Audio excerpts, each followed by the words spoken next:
This podcast is a member of WGPRN, WildGamesProductions.com.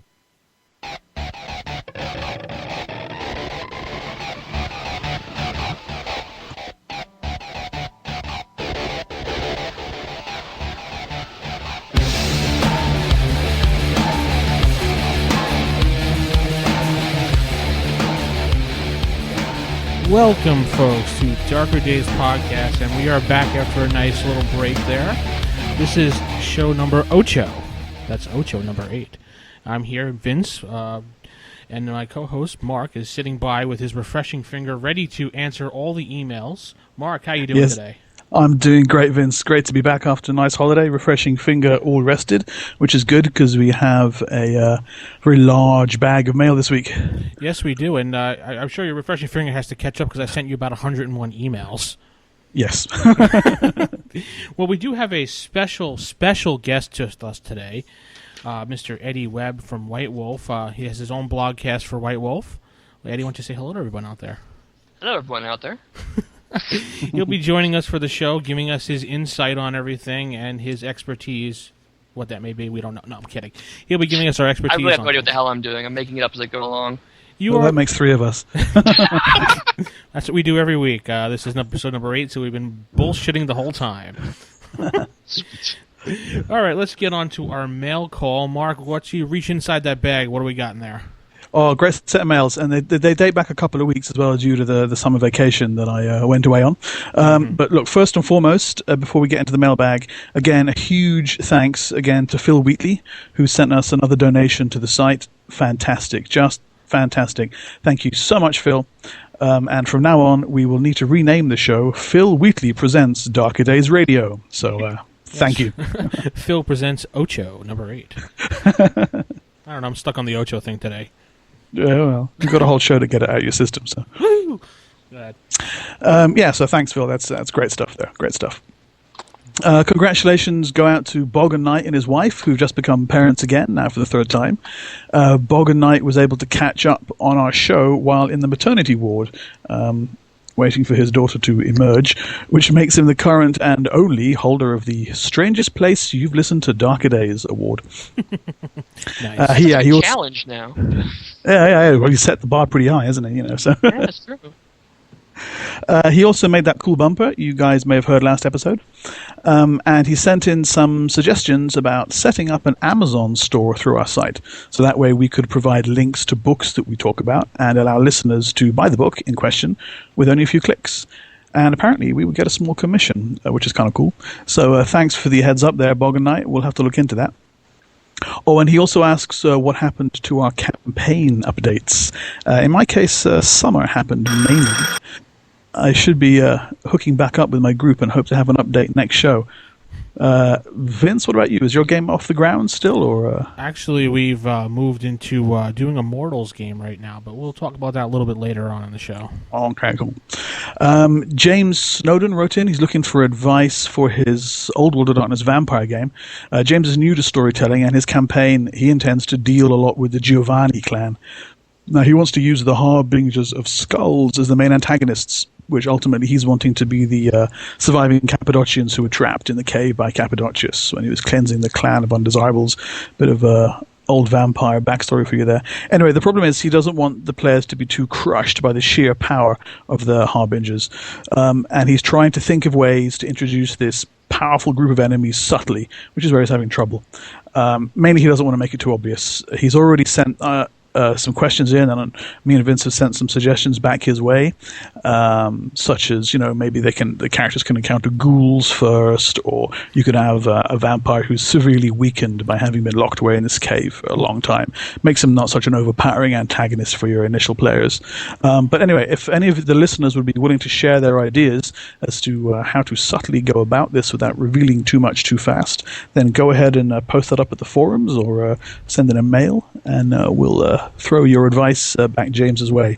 And our email, by the way, is darkerdaysradio@gmail.com. Or you can go to our website, darkerdays.tk, or wildgamesproductions.com and /forums, and you can chat us up there. Yes, indeed. Also, I wanted to say, Mark, that James's game sounds like a great game for Wolfman Jack to come make his second appearance. Yeah. Chainsaw wielding vampire. Yes, I'm going to take your carefully crafted chronicle and I'm going to throw it out the window. Hell yeah.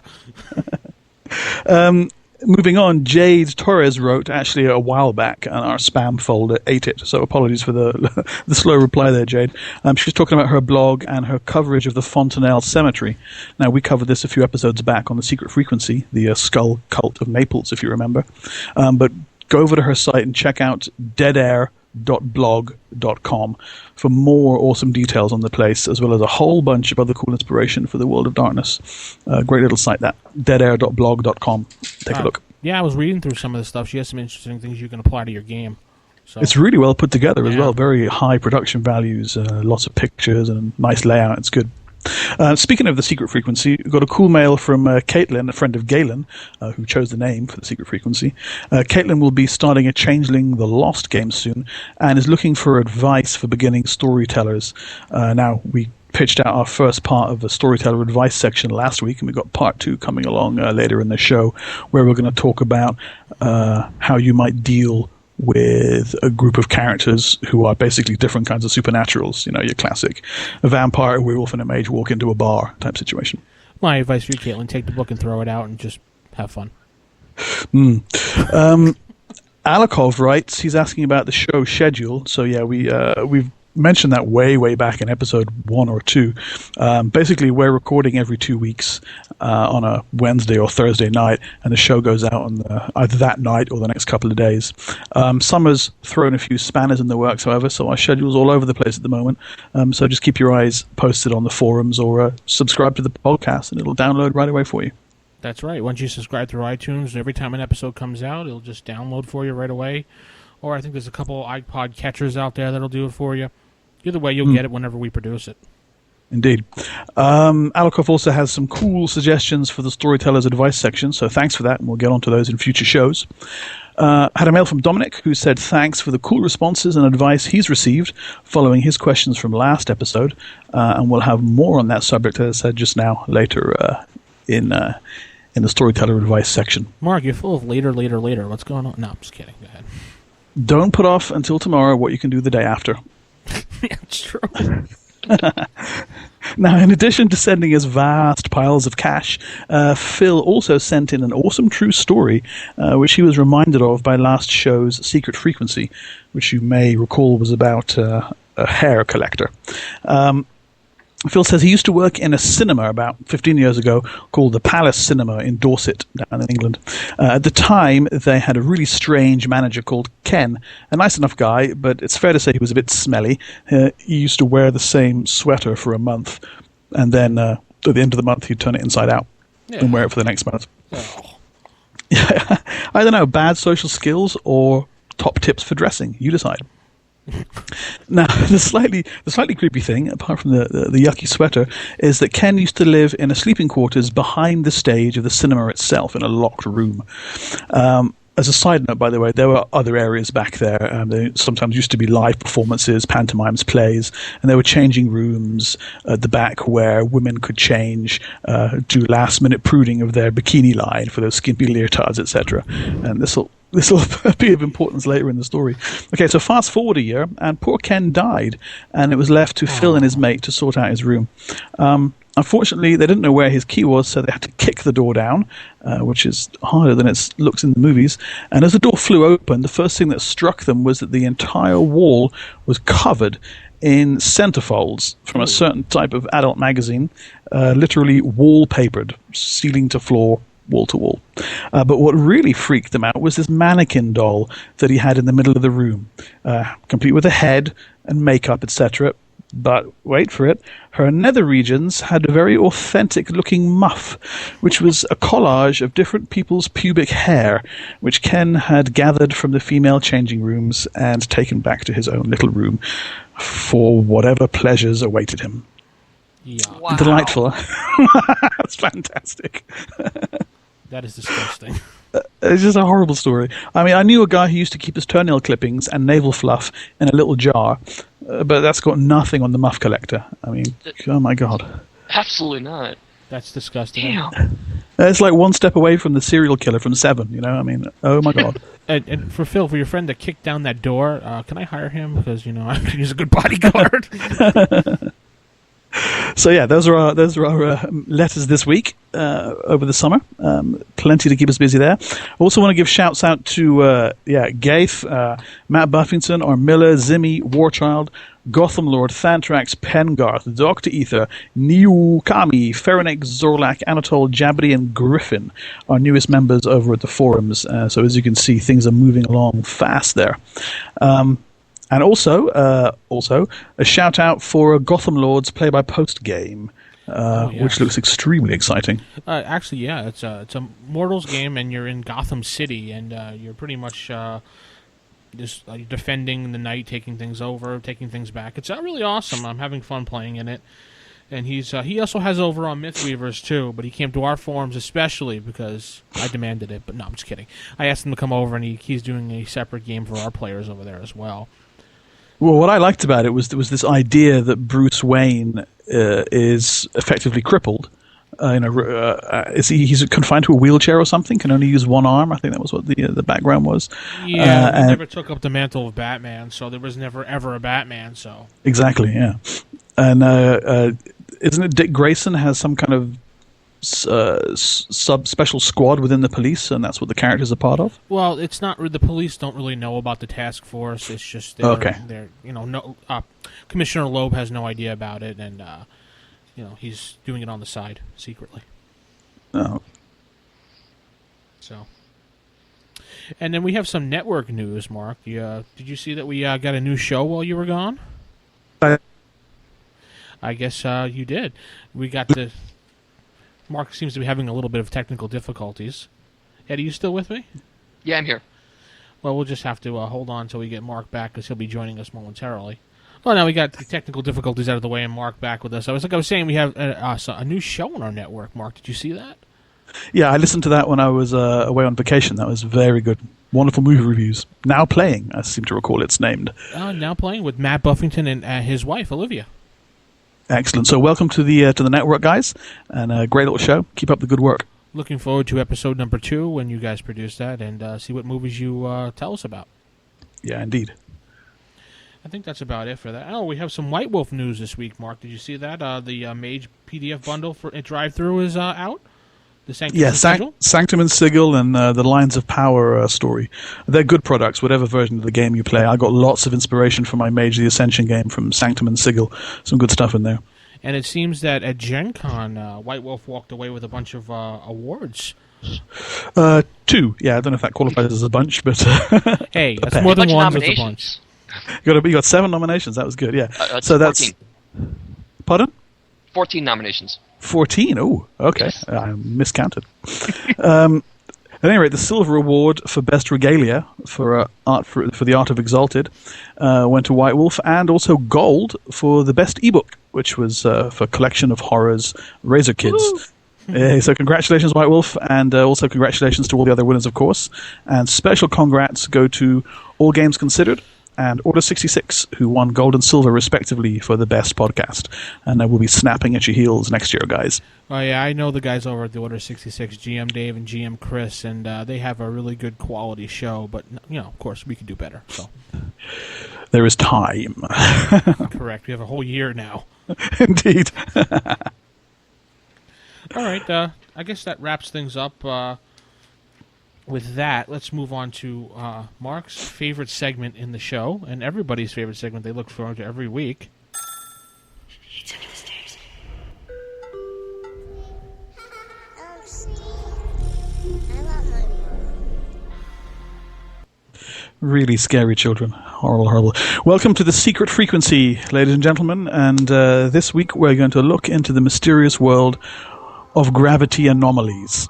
Now, this topic was suggested by one of our listeners, so thanks for that. And the concept is a simple one and needs little description. Simply put, gravity anomalies are places in the world where gravity does not seem to work as you'd expect it.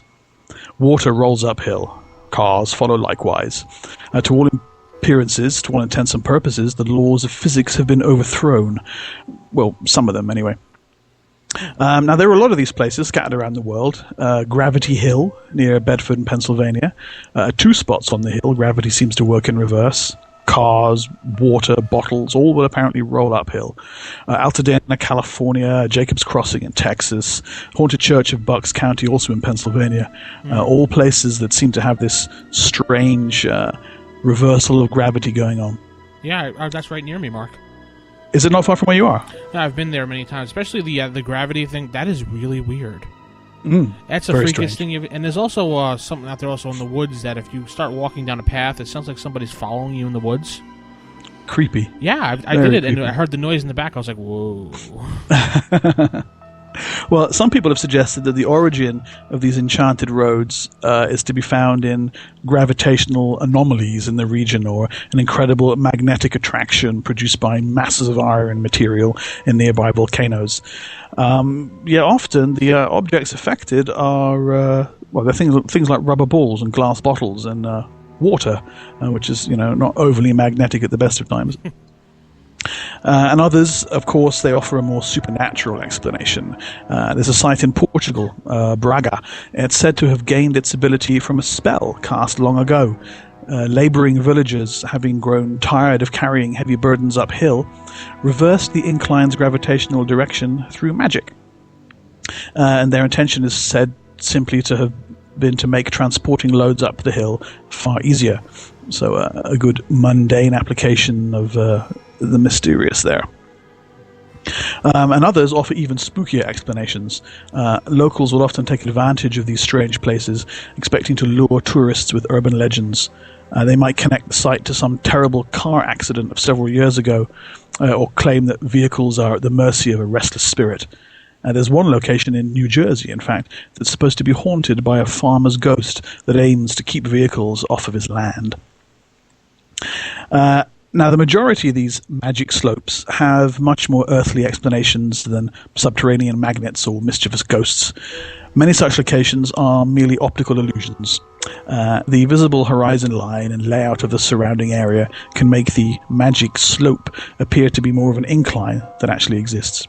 It could lead the passerby to the illusion that the hill ascends, when in reality it's dropping.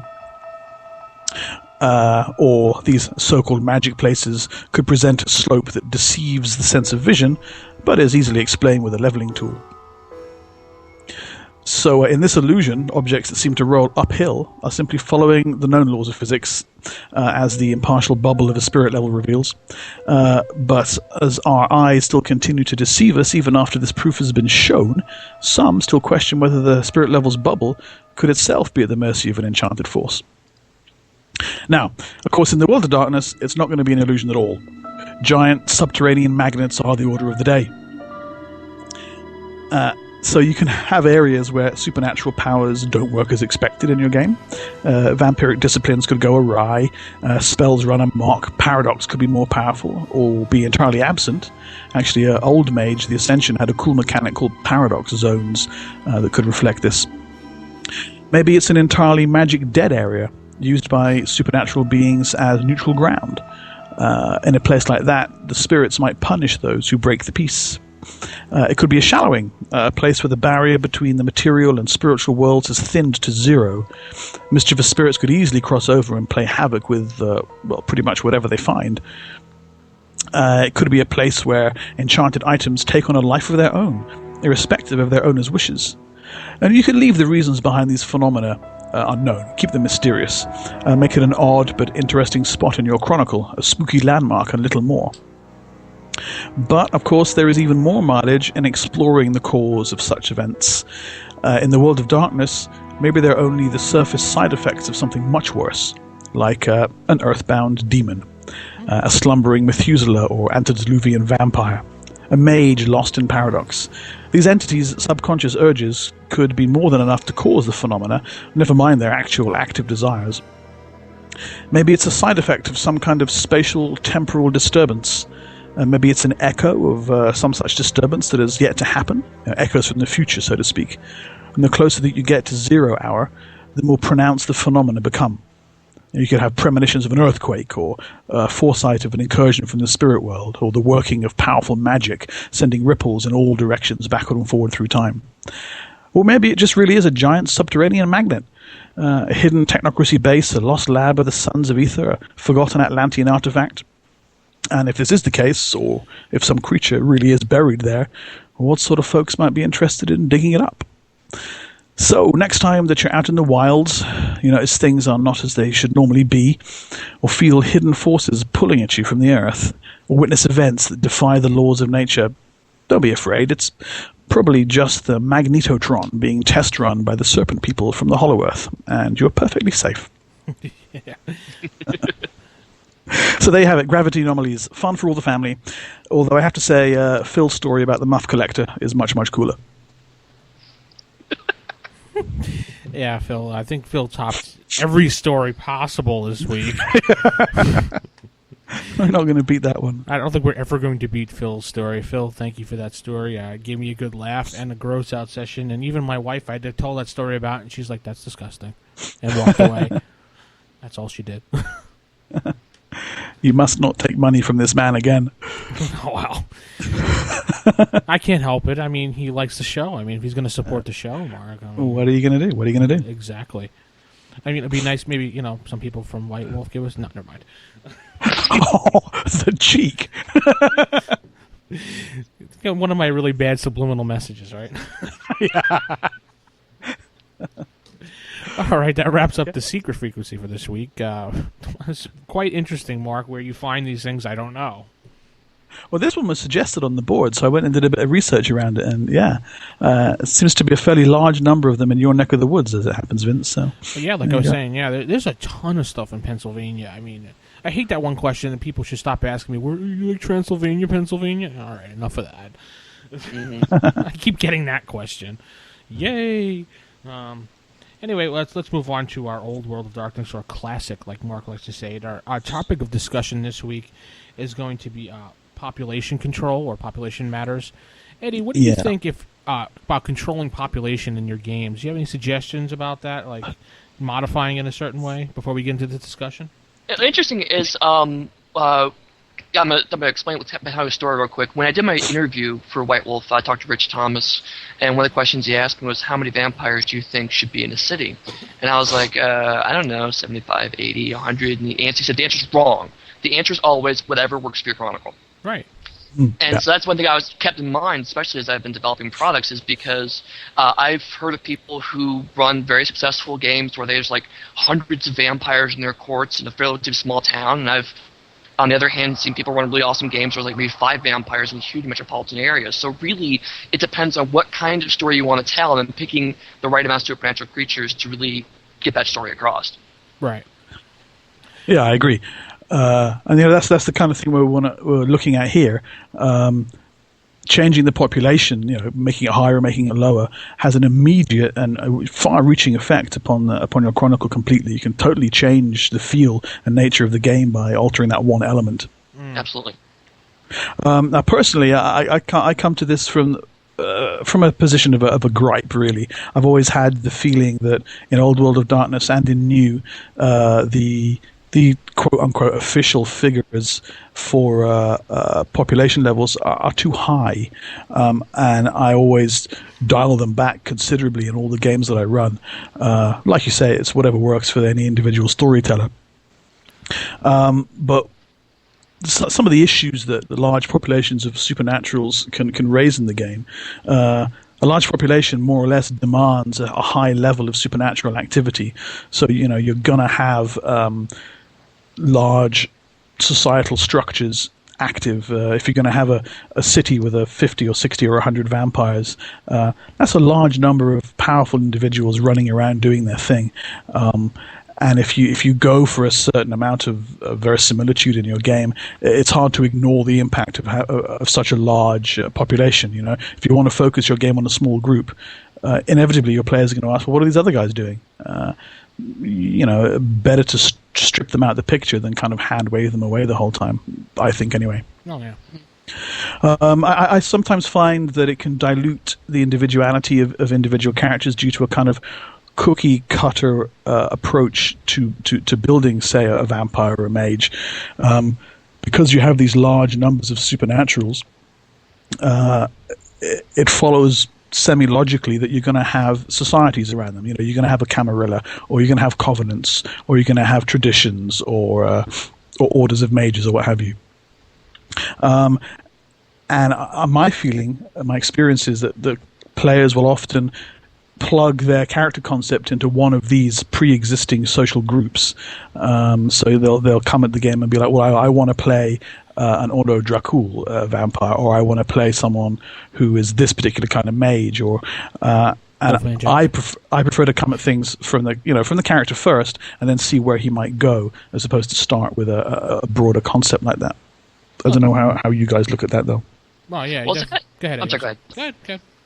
I was gonna say it's interesting because I come from a lot of this from a live action perspective. I've played live action a lot more than I've played tabletop, and so in live action you have kind of the opposite situation where you really want to have a reason for a lot of characters to get together, because the game really starts taking off when you get those 30, 40, 50, 100, 200 person games going. You get a really strong dynamic, and so that's why I really kind of gripe with the whole whatever works for your game. But on the other hand, I ran a Victorian Age game back in the old World of Darkness, and one of the things we kept running into as a problem is, why is this really ancient vampire in London? Because a lot of the problems that are going on in Victorian England, if you really start digging in into, like, this is what was going on at the time, there's not a lot of reasons for vampires really to hang around, except for the fact that it's cool to play a vampire in Victorian England. That's really the only reason.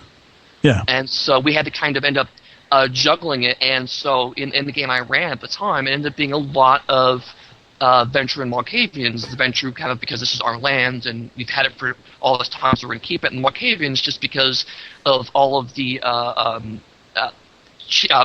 people get culture shock of the Industrial Revolution, and they've really kind of gravitated towards that. So again, looking at that population control and why these creatures are here really helped to shape the tone of the game. So you're absolutely right. It goes back and forth. How many vampires or how many supernaturals you have in a game will shape the scope of the game, and vice versa. How you approach the game and how you play the game may end up informing how many vampires will really end up being in this particular area. Yeah, totally. Well, I mean, when you cut the population, for example, in a tabletop game, because you're pointing about a LARP game benefiting from a huge group, I totally agree with you there. At the table, though, you can ditch the large, cumbersome supernatural societies. Maybe you don't want to have a Camarilla in your old World of Darkness game, or maybe you would rather not have the Orders of the Mages the same the world over in your Mage the Awakening game. Carry on, man.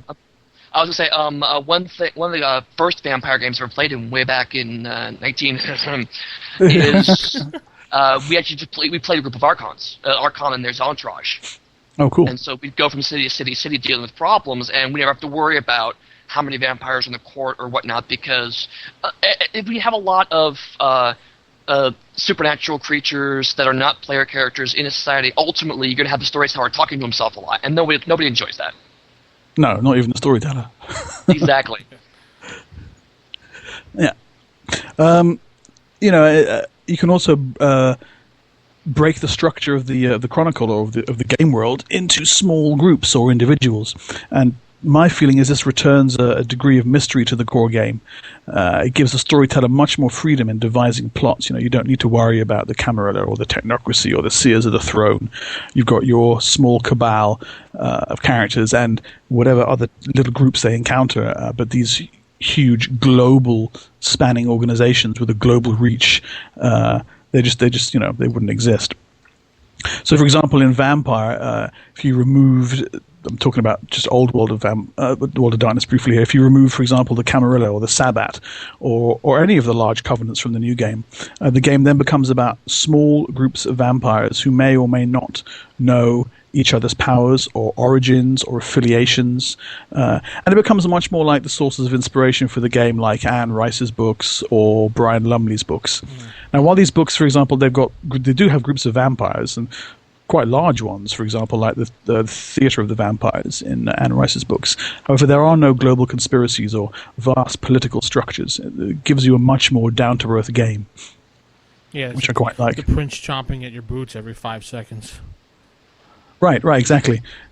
Now, for mage, you can cut the population drastically as far back as 1 mage per million, and you no longer have a game about clubs of ethnic super beings. It makes it makes no sense, for example, that a Siberian shaman should have too much in common with a Mexican brujo. So you now get games that are about the cabal, and again, this ties into source material like books like Clive Barker's Imagica or Books of the Art. They're epic tales, to be sure, but they've got a very tight focus about a very small group of people. Now, there are some games, like Guru and Wraith for Werewolf and Wraith the Oblivion, where high populations would actually work really well. Wraith in particular, with the teeming hordes of the dead. The idea of crossing the shroud and all of a sudden you're in this immense civilization. For the dwarfs, anything that exists in the Skinlands. I think that's a reason to keep the population high. And although it gets bashed by some people, I found the idea in Werewolf of the Guru Nation to be a fascinating concept. I saw a very strong cultural, I suppose, a cultural skinning to each of the tribes going on. So in my Werewolf games, I tended to have, this particular tribe of werewolf is geographically located in this area, and if you move to another area, you run across another tribe. With the Gru being another species, they deserve to be treated that way. Now, other World of Darkness games, other old World of Darkness games, already work well with a small population.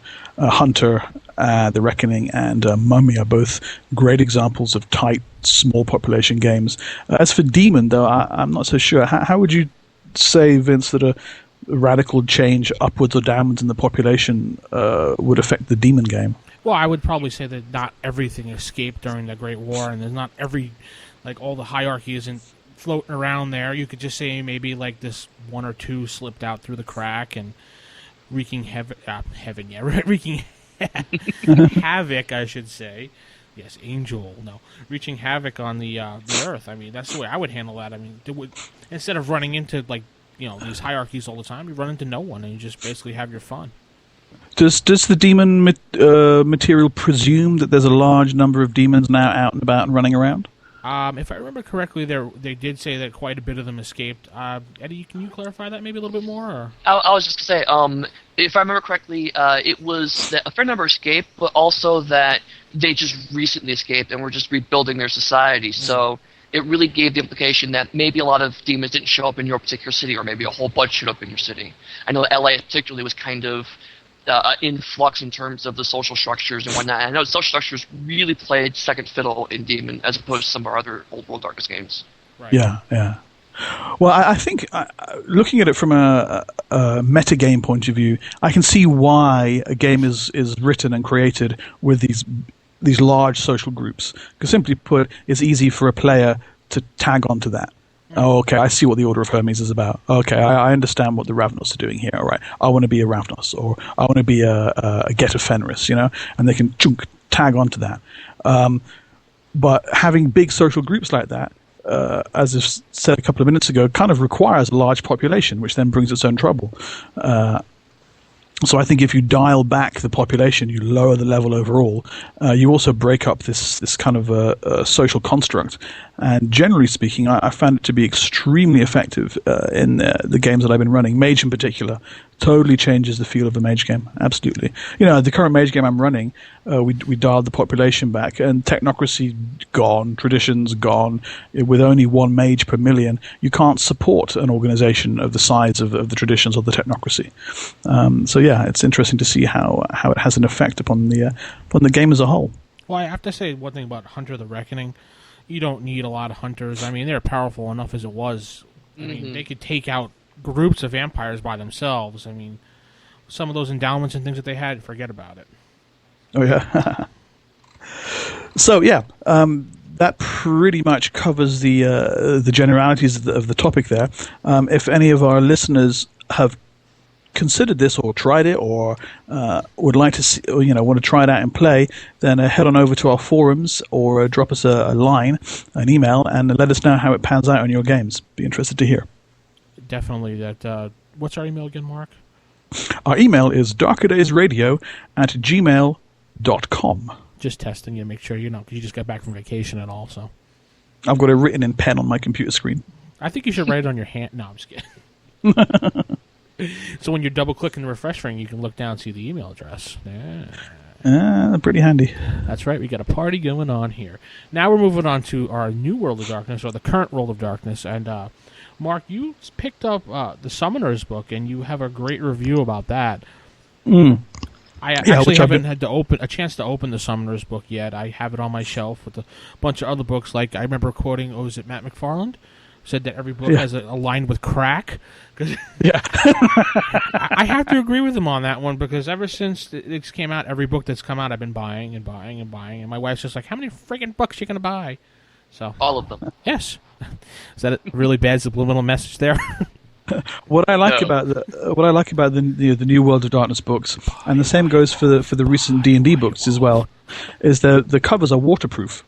So you can spill something on them and it washes right off. So I figure when I get enough books and my wife gets fed up and kicks me out, I can build a house in my backyard out of my World of Darkness and D&D books. Yeah, and my giant City of Tolas vinyl map, I'll put that over the top and I'm set.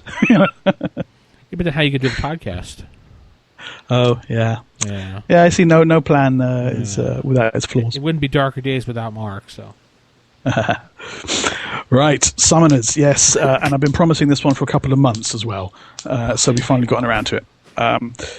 Anyway, it opens. It's for Mage the Awakening, by the way, in case you're not familiar with it, and it opens with 8 pages of fiction. Oh joy! Oh happy day. Regular listeners will know that no, I don't like it. No, I mean you. I said White Wolf likes to write their fiction. Oh yeah, they do. Now, the book is about, simply put, summoning things. It expands and details existing methods of summoning and dealing with entities from the spirit worlds, and provides some new methods of doing the same as well. It's not a guide to the homes of these creatures, but it's a toolbox for dealing with them when they come into our universe. It can be used in its entirety, or the storyteller can pick and choose which bits he wants in his game.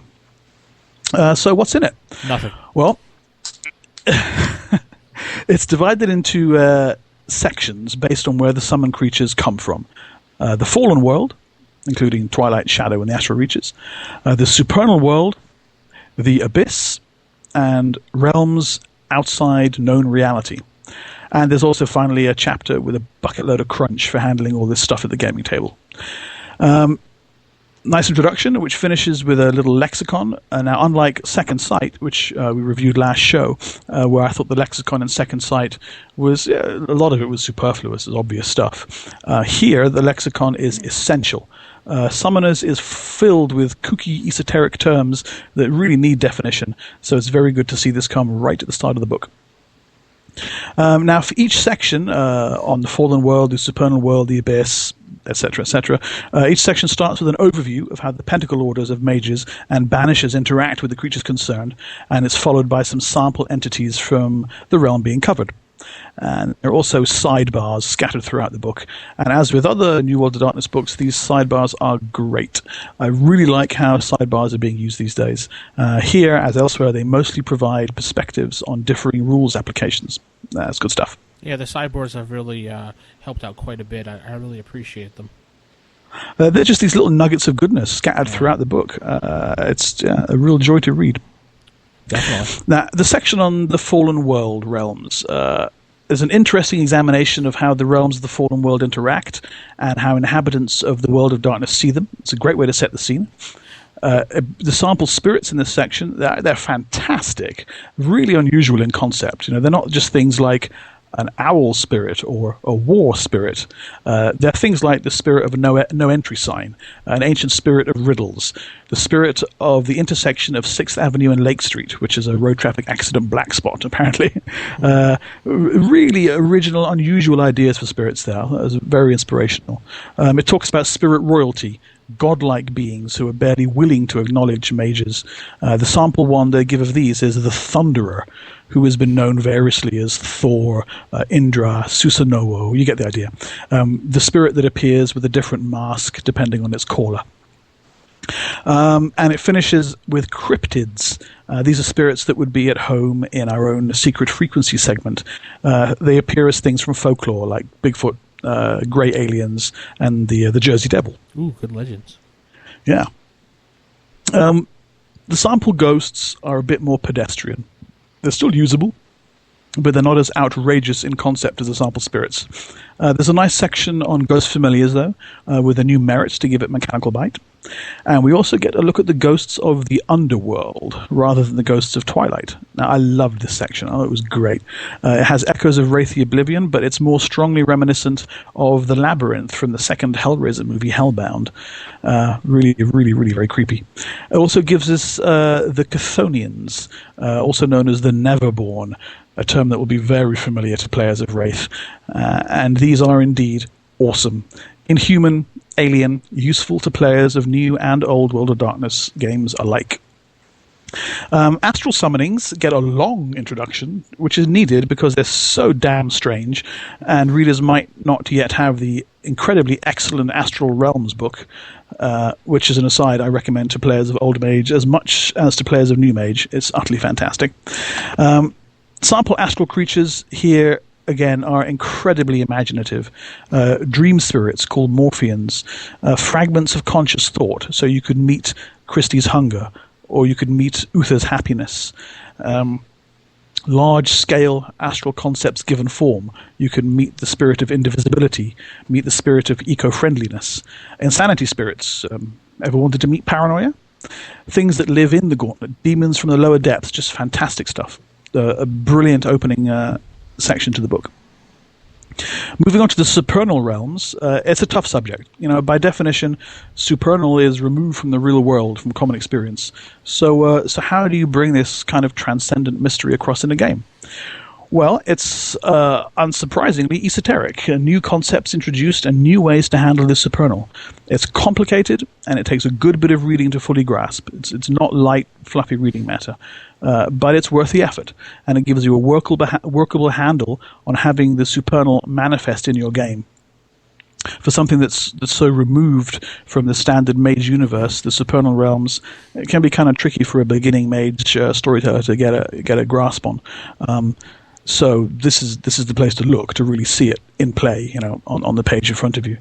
Some of it's easier to get a handle on than others. Angels, for example, are a straightforward enough concept to grasp, and they're dealt with well. Fae, likewise, are as you'd expect, as are the demons and wraiths of Pandemonium. However, atavisms, they're called atavisms, which are like beast spirits, they're a little stranger, and they wouldn't be out of place in, an old Planescape game. The denizens of Stygia are the strangest, though, and they're my favorite for this section. Spectres and Aperons, they're called great concepts, the shades of matter and death, fantastic additions to any game, really good. And then it moves on to the Abyss. Now, the Abyss. Indeed. We get a close look at the Akamoth, which they're the voidborn spirits trapped in the material world. But we also get to meet the Gulmoth, the inhabitants of the Abyss proper. There's great treatment on summoning and dealing with these, and a very convincing look at why a mage would be crazy enough to want to have anything to do at all with these horrible, horrible creatures. The sample Gulmoth are outlandish and utterly cool, with names like the Maw of Long Sorrows, the Third of Two, and the Gears of Chaos. It's clear that we're dealing with some wacky concepts here, and they work. There are lots of sample Gulmoths, far more examples than in any other chapter, and it's cool to see them fleshed out in such detail. Each one is enough to fuel several sessions of play, some an entire chronicle. Very cool. The final section deals with things from beyond known existence. And again, if you were tuning into our last show, you'll see this is reminiscent of the final chapter of the Second Sight book. But it doesn't feel out of place here. In Second Sight, I thought that the Cthulhu section, although brilliant, was a little bit misplaced. Here, though, we're given detail through a variety of methods. There's cargo cults, the Atakai. There's these weird intrusions into our reality with cults that spring up around them. There's the Men in Black, the deeply creepy rendition of the urban legend, reminiscent of the way they were first portrayed way back in Mage of the Ascension, before the technocracy got all touchy-feely. There's Number stations, those broadcasting messages from a breed of ghost that make all the other spectres in the world of darkness look tame by comparison. The quincunx, a freakish manifestation of number-based insanities from another dimension. I mean, this is great stuff, just great. More imagination in this chapter than in many other game lines. The final chapter is full of crunch, details for making pacts with these beings. It's rules heavy, it's very involved, new flaws and derangements, but it all ties in very well with the previous material. And it also wraps up with 6 new legacies, one of which is left-handed, and a bunch of rather nifty spells and artifacts. So, as an overview then, it's concept heavy, it's rules heavy, it's not light reading. In places it's just plain dense. It deals with hefty subject matter. The authors are well versed in esoterica and the material at hand, and this shows in the text.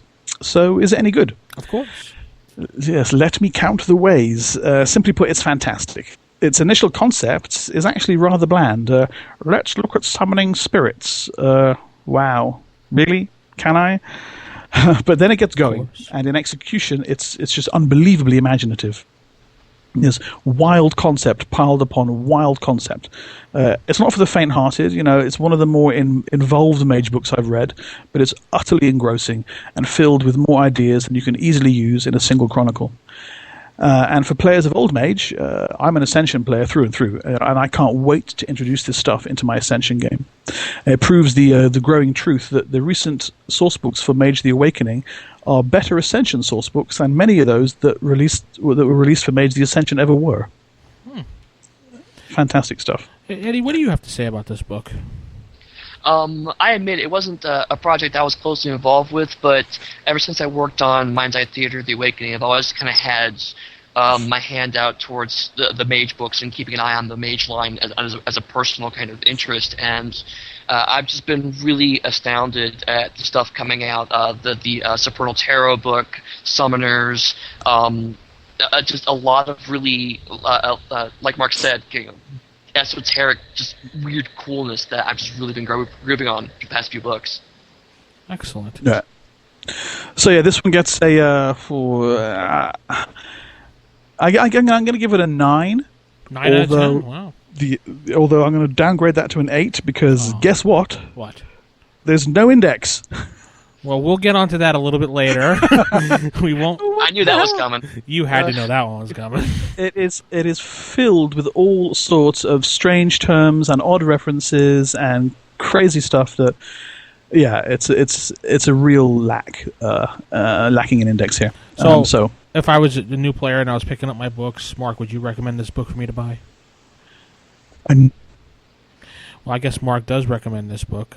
Yeah, if you were a new player to Mage the Awakening, I would recommend that you. Yeah, I'd recommend you pick it up simply because it gives you direct examples of how to use crazy stuff in game at the table right away. All right, so I would definitely pick that up, grab it from Amazon or White Wolf directly. I'm sure White Wolf directly would appreciate that. Absolutely. Yeah. And actually, that pretty much wraps that up. Anyone have any closing comments on this? Long awaited and well worth the wait. Fantastic book. Very, very good. Buy it now. Indeed. Okay, we'll have to move on to our new section that we both Mark and I have come up with as for helping new storytellers. I like this section, so here is this. And now it's time for Storyteller Advice with Mark and Vince. What do we got this week, Mark? This week we're going to throw out some advice that has been riffing around the forums recently on dealing with mixed groups of supernaturals. Now, this ball was kicked off by Dominic, who is struggling with this particular thorny issue in his own games. I just want to point out thanks to Beckett and Bogged Knight, who have posted quite a bit of information to help this new storyteller out. He needed the information, and they came jumping into it and helped him out big time. Thank you, guys. Yeah, it's good stuff. We're going to tease a couple of their ideas out here and throw them around. Now, I'll declare my bias up front and say that I personally don't favor crossover games. Certainly, I think the games have each one has a certain particular feel to it, and I find that doing crossover games ultimately, in the long run, kind of dilutes that. A little crossover here and there is great. Well, but as a regular Chronicle, I don't think it would work for me. That's personal. I think that was the whole point of the New World of Darkness, that you can mix and intermix things now, because that whole stereotype from the original World of Darkness of how the vampires can't stand the werewolves, or the werewolves can't stand this, that's all just gone. You make up your own stereotype as you base how you meet the people. Eddie, you want to put your 2 cents into that? I mean, I can't say it was necessarily designed with throw all the stuff into a big box and run with it, but it was very much approached as a toolbox in the sense of picking things out and putting them together in certain ways. And actually, I think this ties well back to the comment about population. Because if you have a smaller game focusing on just a few characters, then crossovers is really less of a concern because you don't have that culture to really butt up against. Yeah. So I agree. So Dominic asked us, how does he bring his characters together that are different, like a werewolf, a vampire? And a couple of people in the forums had suggested that Beckett was pretty much saying it didn't work too well, because vampires can't really do anything during the daylight hours. Mm-hmm. So, I mean, what are they going to do? They're going to sleep all day where everyone runs around and does all the work? It's Netrunner syndrome. Sorry? Yes, it's Netrunner syndrome. You guys we're going to sit here while you hack the enemy's base, and then we'll go in and have combat. Yeah, everyone's going to go off and do anything else till the vampire wakes up, and then the vampire's going to do his own stuff where everybody else is sleeping. Yeah. Yeah, exactly. Well, Beckett suggests 2 fairly easy house rules that you can use to get past this issue. One, he says, you could go with some of the original vampire legends and have the vampire able to stay awake during the day. They just can't use their vitae or heal with it, or maybe they have a similar handicap like no disciplines. And he says, a natural byproduct of this kind of harkens back to the Nosferatu from Masquerade, is the vampire might then have entire underground tunnels and chambers to get across the city or shelter during the day. Kind of a new type of Elysium, which he suggests Necropolis is an interesting name for it. The other option, and this is what I think is great, is to allow the vampire player to have a ghoul. And the ghoul then is a second character, and for the most part is playable when the vampire rests during the day, which is a great idea. Your vampire has his ghoul. He gets his head down when the sun comes up, and the ghoul comes out and runs around, and that keeps the vampire in game. And he suggests that you could grant the vampire ghoul extra experience points, maybe 175% of XP, which they would then need to split between both characters. So essentially, they're getting less, but they do get to diversify a bit more, which I thought was an interesting idea. No. And pretty cool. I'm sorry, Eddie? I said it's pretty cool, especially if you're playing a vampire character that has Dominate. You can possess the ghoul. Yeah. Very soon. That's very interesting too. Yeah, cool. Yeah, control the ghoul. Yeah, it's not a bad idea. Beckett also mentions Prometheans, who can't stay really easily within certain geographical areas. So he talks about, you could take the entire game road, which might cause problems for others, for vampires needing periodic blood, and mages wouldn't have their holy sites, but it might be workable. That could be good. Well, you have to. He also talked about hunters too, and how hunters don't normally work with monsters. Well, I mean, you can always bend anything to do anything. I mean, just think of the TV shows like what was it, Buffy the Vampire Slayer. Buffy had Angel. Yeah, totally. Angel. He was and think of Supernatural. I mean, Sam on that show worked with the demon the whole friggin' 4th and 3rd season. So anything's possible. Yeah. Now, we mentioned a minute ago some of the issues that existed in the old World of Darkness about crossover, about werewolves hating vampires on sites, and mages just being weird guys that want to steal your fangs and claws and despoil your cairns and fetishes. But he also pointed out that the old World of Darkness had something that the New World doesn't place much emphasis on, which is each game line had a group that had some sort of connection with another game line. So, for example, the Gangrel and the Guru, or the Tremere and the Mages, Cappadocians and Giovanni and Wraiths, the Syrians and the Setites and the Mummies, Malkavians, Ravnos, Kiasid, linking to the Changeling. And these ties, these bonds aren't hard and fast, but they give you a little bit of wiggle room that you could use here. which is quite interesting. Now, I always thought the Old World of Darkness was a bit schizophrenic in this regard, in that the books tended to give the advice of, you don't cross over games. At least that was the general feel I got out of them personally. But at the same time, they'd give you a little page here and there saying, look, if you really want to do it, suggestions. And they were the most flimsy bones rules going at the time. And yet it got this reputation of being a game where people were crossing over all the time.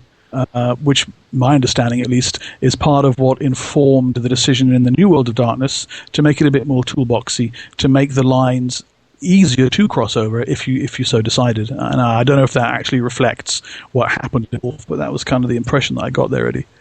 Well, I wasn't around when they started doing the initial development for World of Darkness, but I've talked to Bill Bridges and Justin off and on. This has had things come up, and I don't think it was necessarily along the lines of, hey, players are using it this way, so we need to give them that mentality. I think a lot of it was more along the lines of the fact that with the Old World of Darkness, you were functionally learning a new game every time you played a new game. The dice rolling was kind of the same, but everyone had their own little, willpower works a little differently in this game, the device in that game, and so a lot of it was kind of more based on the idea of, let's go ahead and put out a standard core set of rules that everyone uses and then expand on those, rather than reinventing the wheel every time.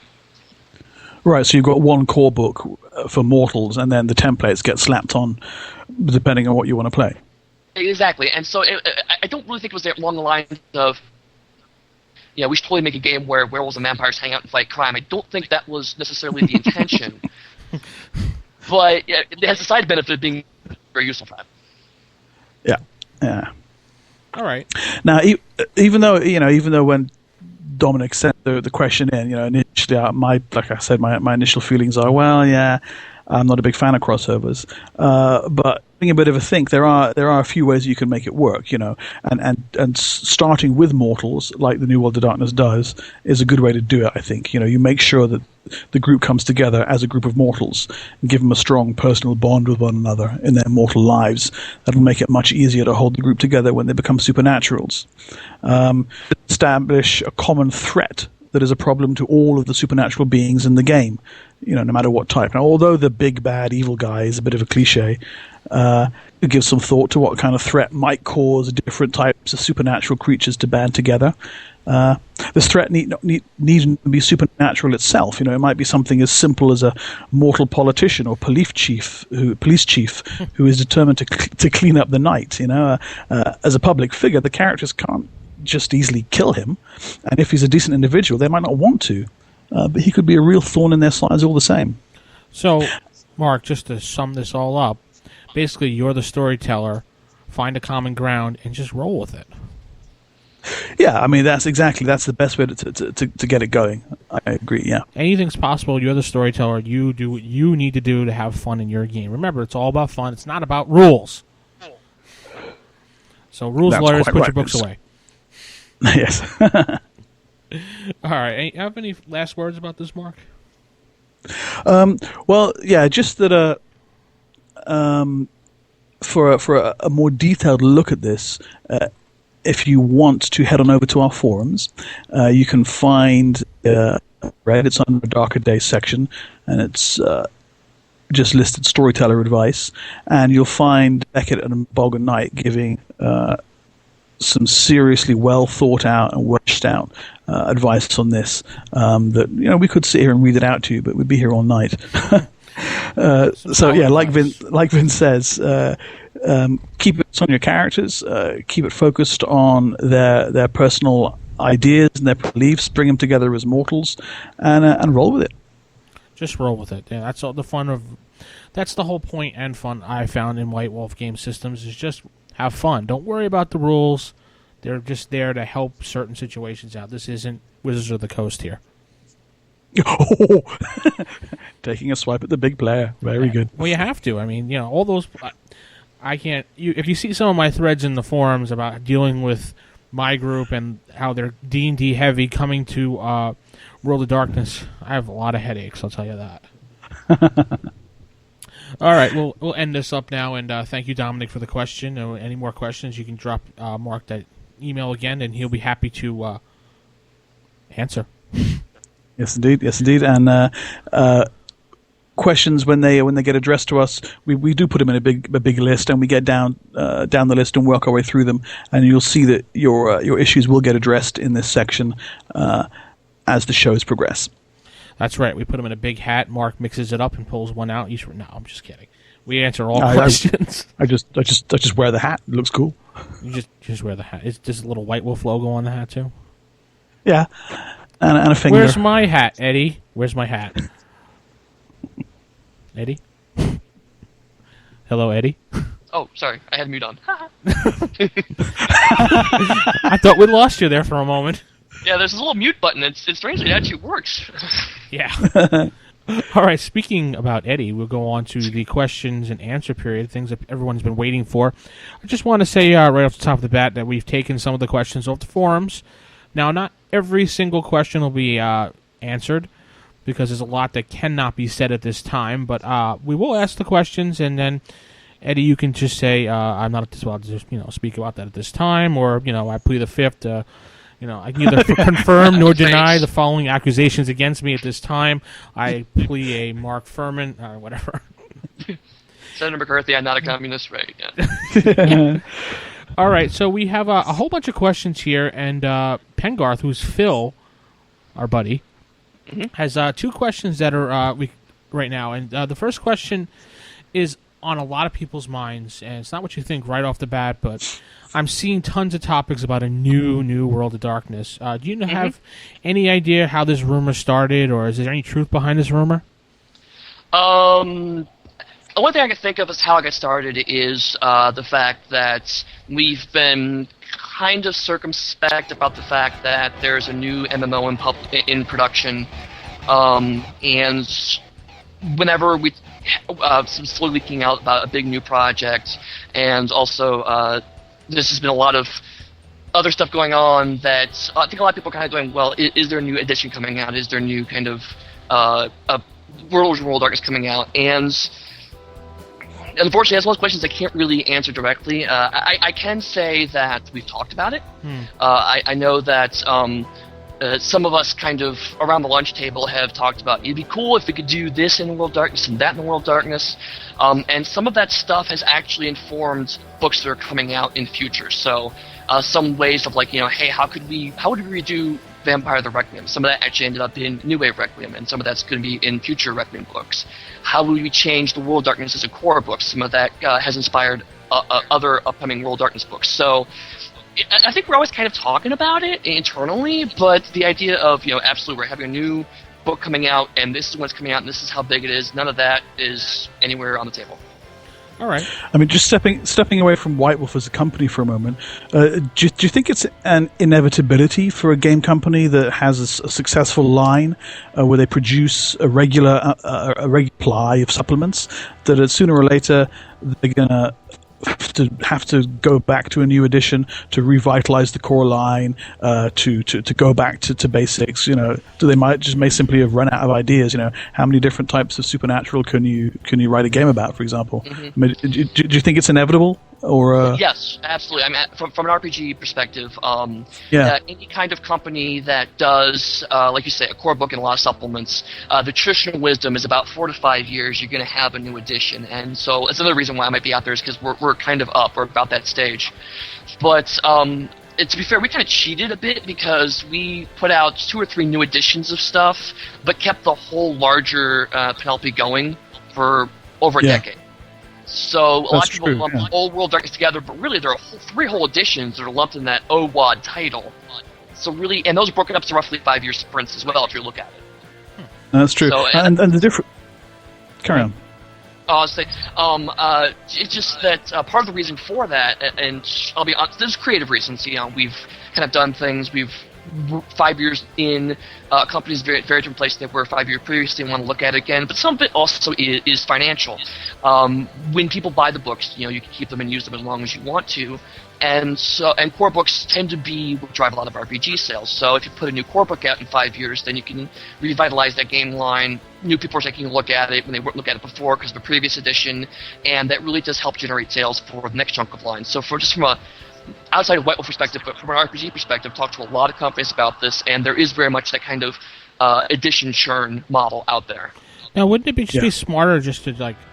Well, I would think from a player point of view, this is mine, not your money-making point of view, but just printing one large effing book with all the changes involved for each of the lines, as opposed to putting out brand new books with a brand new system.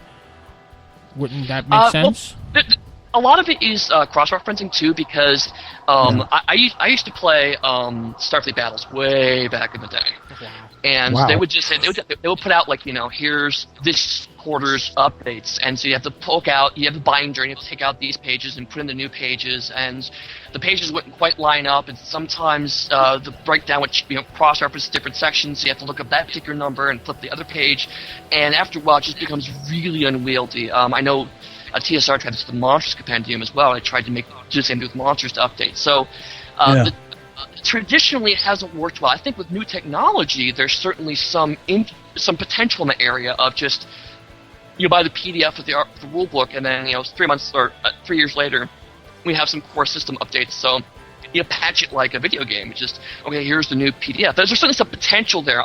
I haven't seriously looked at the model for releasing an RPG that way, but the technology has certainly made it more possible than it was previously. Okay. Now, you mentioned the World of Darkness Online a moment ago. Do you know much about that? Are you in the loop on that at all? That's the second question. Well, not really, because I'm obviously fully aware of it. We're a lot of that development's going on in the same building I'm in. And they're downstairs, I'm upstairs. So I know there's stuff going on, and occasionally I sit in meetings and go, wow, it's really cool. And then I go away for 6 months, and then I come back and go, wow, it's really cool again, because I have no idea what happened in 6 months. But in terms of actually talking about it, there's not a whole lot I can say. In fact, just a few weeks ago, I've been cleared to even acknowledge that the frickin' thing exists now. Yeah, I saw there was a press release on it. Video game. It's actually being made now. Yeah, it's been being worked on for quite some time, actually. And one thing I can say, because this is not secret information, people who have worked on the old World of Darkness and the new World of Darkness are working on this new game. Justin Achille being one of the most outspoken people about this. Bill Bridge is also working on the game. So the people that you followed for well over a decade, these are people that are working on the new video game. So it definitely is in very good hands. I can say that much at least. Okay, cool. That's all we can say about it, and at least people have a little update on what's going on with the game. Mark, you want to handle Zorlak's questions? Yeah, Zorlak had a good half dozen questions. Yeah. He asks about the Book of the Dead, if it's going to be covering zombies and that kind of thing. No. As far as I understand, Book of the Dead primarily is covering the underworld, like you mentioned before with summoners. It is a new realm of reality, and it's actually been touched on in Mage, Changeling, and I believe a couple other smaller places, but those two definitely have ties to it, as well as Geist. So it's really more of a World of Darkness book. It's going to have a strong Geist slant, much like Slashers for World of Darkness had a very strong Hunter slant, because it's very much appropriate for that particular game, but it's going to have relevance for a number of the other World of Darkness games. Right, good. Well, if it's going to be the Underworld, that's fantastic, because that was a brilliant section in Summoners. Good movie too. Yeah, and it's funny you mentioned that stuff, because that stuff is it's mentioned in Geist Disintegrators. It's going to be fleshed out more fully in that. So this is stuff we've been seeding for a while now. We've been wanting to find the right time to get this book out, and Geist was the perfect opportunity to bring that book out and really examine that area. Cool. Zorlak also asks, are there going to be any more new books for World of Darkness Innocence? Is that going to get any more coverage? No. We did do an SAS for it, an adventure, but it was really designed as kind of an experiment. It was one of the things, the advantages when we merged with CCP is that we had the resources to look at some of these books and try new things. And Innocence was definitely kind of an experiment in terms of how can we remix the core book and try a new style of game. And Matt McFarlane did such a fantastic job with that. But it was never really intended to be a game line. It was more kind of a one-shot, almost like Monty Cook's World of Darkness. Here's a slightly different interpretation of the World of Darkness, but you would go back and apply the other World of Darkness games to flesh that out more. It's not going to have very many Innocence-specific stuff. That being said, some of the PDF stuff I have coming out, will have some references to World of Darkness Innocence. I know that the big one I'm thinking right now is there's a PDF I just did some commenting on, which should come out really soon, called Proverbial Monsters. And in there's a lot of, here's 9 monsters, and they're related to various proverbs, but there's also story ideas that go with them, and a few of them, because proverbs are very a childlike thing. Children say proverbs to each other. Don't step on a crack, break your mother's back, breaking your mirror, bad luck. And so some of that gets teased out, and if this is a World Innocence game, here's how you can slap this monster for an Innocence game. So there's a little bit of teasing out, very, very minor, but it is in there because it's still in my mind as I develop these kinds of projects that work well for crossover. Oh, cool. Nice idea. I like the whole Proverbs thing there. That's quite fun. Zorlak asks another edition-based question. Is there going to be a 3rd edition of Exalted? Not at this time. We don't have any plans for a 3rd edition of Exalted. Okay. He also asks, what are your favorite gaming systems? And World of Darkness, D20, Star Wars, Savage Worlds, D6, etc. Do you have a particular favorite system that you enjoy? This question, because I'm such a gaming communist. I play so many different kinds of games, and also it sucks because I have a lot of friends in the gaming industry, and I'm huge fans of their products as well. So it's always like, yeah, I love your game, and then my other friend puts on their games. Oh, I love this game now too. I will say a couple things. One, when I was interviewed, I was asked what I thought was the best game system that wasn't put out by White Wolf, and the answer I gave at the time was Savage Worlds. Okay. Wow. I really like how it approaches what it knows what it's trying to do. It's not a generic system in the traditional sense. It very much has a firm style of gameplay that can be applied to a variety of worlds. Shane has aggressively pursued his vision of how the system works. He's brought in a lot of talented people to do the various world books and whatnot. I talk a lot with Sean Fannin, who's been doing the fantasy books for Savage Worlds, and has been working with Shane on that. So I've been a big fan of Savage Worlds, but I've got Cyberpunk 2020 on my bookshelf. I got Top Secret SI on my bookshelf. The Marvel Superheroes, the original TSR game, I have that. I also pick up very new stuff. Like I just picked up Thousand Suns and Star Blazer Adventures, which are 2 great, space opera games, and they just came out last year. I'm looking forward to the Doctor Who role-playing game coming out for Cubicle 7. I love a lot of the new stuff coming out in the indie scene as well. So it's we actually have a 316 game that we at work we play at lunch once a week. I played that for the first time the other week. It was a lot of fun. It really is, and and those kinds of games work really well for the 1-hour sessions that we have for lunch. A year back, we played Primetime Adventures. So, I mean, I just love the game. It really comes down to is I love gaming. I love the idea of gaming, and so I'll try any game once usually. Primetime Adventures is fantastic. I had some of the best gaming ever playing that game. It's brilliant. Really enjoyed it. His next question, I might not be understanding his question. I can read it one of 2 ways. It talks about the Scroll of Swallowed Darkness. And he asks, do we need it? And I'm not sure if he's asking, should this thing even exist? Or, my God, we really need this thing, give us more. So, you can take that either way. Okay, for those listeners who don't know what happened, we did an April Fool's joke this year called Triple Exalted, Scroll of Swallowed Darkness, and the idea was it was about 16 pages of a fictional, non-existent book that was all about, we lovingly called internally exalted porn. It was how to have sex in Exalted and die trying. And we put it out there, and Aaron, our manager, made the unfortunate mistake of saying, if we sell 5,000 of these PDFs, we'll commission a book. And Brian Glass thought this was hilarious and told the whole internet this. And so now there's this thing out there. It's like, well, if they sell 5,000 copies of their April Fool's joke, they'll do this book.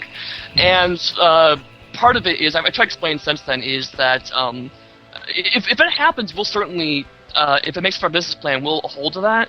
But the reason why that number was chosen is because 5,000 copies of PDF is really, really, really insane. That's a lot, yes. That being said, our fans are also really, really insane. And Scroll of Swallowed Darkness has actually been a #1 bestseller for us for almost 6 months. I guess that looks at another one of the questions we had. Are you close to coming to that 5,000 mark? No, we're not.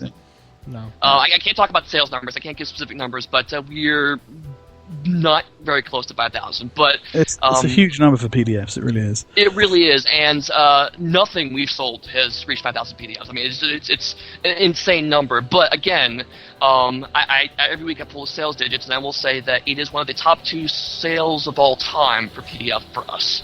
So, what's the other one? Can you say what the other one is? It's the Imperfect Lotus, which is another Exalted product. Okay.